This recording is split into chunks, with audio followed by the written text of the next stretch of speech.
A palavra que permeia a vida e a história. Ao anoitecer daquele dia, o primeiro da semana, estando fechadas, por medo dos judeus, as portas do lugar onde os discípulos se encontravam, Jesus entrou e, pondo-se no meio deles, disse: "A paz esteja convosco." Depois dessas palavras, mostrou-lhes as mãos e o lado. Então os discípulos se alegraram por verem o Senhor. Novamente, Jesus disse: "A paz esteja convosco. Como o Pai me enviou, também eu vos envio." E depois de ter dito isso, soprou sobre eles e disse: "Recebei o Espírito Santo. A quem perdoardes os pecados, eles serão perdoados. A quem não os perdoardes, eles lhes serão retidos." Um novo começo. É um pouco, talvez, essa grande ideia que João traz consigo. De fato, João começa com uma cena dos discípulos todos aterrorizados com a execução de Jesus, que se refugiam numa casa familiar. Eles lá estão reunidos novamente, mas Jesus não está com eles.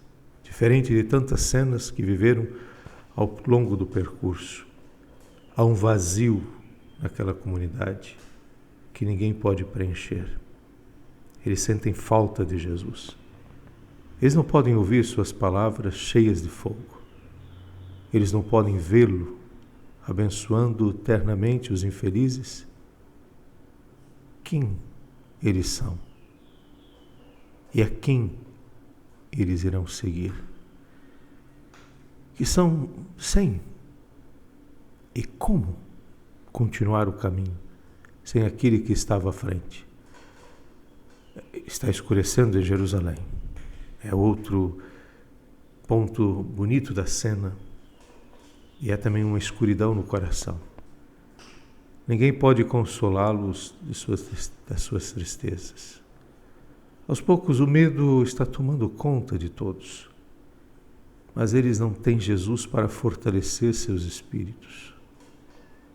A única coisa que lhes dá alguma segurança é trancar as portas.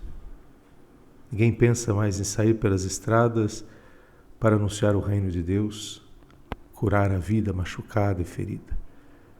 Sem Jesus, como vão divulgar a boa notícia?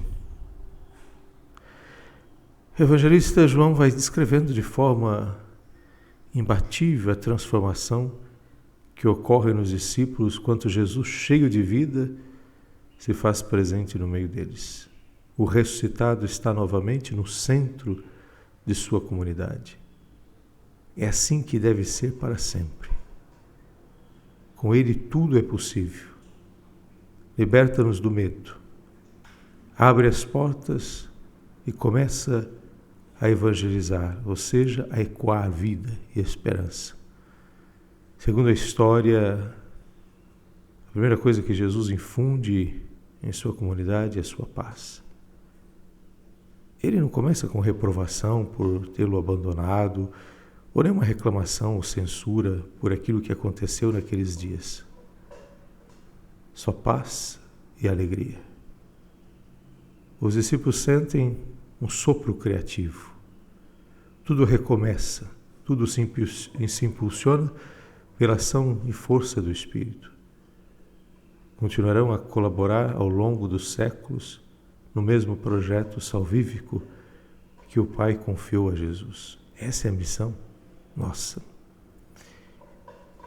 A Igreja precisa hoje não apenas de reformas religiosas e apelos à comunhão, mas de fato precisamos experimentar no nosso cotidiano entre nós um novo começo, a partir da presença viva de Jesus em nosso meio. Só Ele deve ocupar o centro da Igreja. Só Ele pode promover a comunhão. Só Ele pode renovar nossos corações.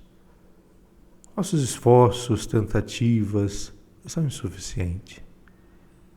É Jesus quem pode provocar a mudança de horizonte, a libertação do medo, das dúvidas, o novo clima de paz e serenidade que de tanto precisamos para abrir as portas e poder partilhar, ecoar algo novo aos homens e mulheres de todo o tempo. Mas devemos aprender a acolher com fé a sua presença no meio de nós. Esse talvez é o grande desafio. Não é acolher com sentimentalismo, não, é acolher com fé, com o coração. Quando Jesus aparece novamente depois de 8 dias, diz João, as portas ainda estão fechadas. Mas não é só Tomé que deve aprender a crer com confiança no ressuscitado. Os outros discípulos também devem superar gradualmente as dúvidas, os medos que ainda os fazem viver com as portas fechadas para ser de fato um eco de esperança e de vida. Temos medo de ecoar felicidade e o novo mundo. Refugiamos no passado em seguranças inúteis, nos escondemos através de um trajeto empobrecido de caricaturas e não permitimos que de fato o nosso coração tenha criatividade e capacidade de alguma coisa nova, potente. Por isso rezemos.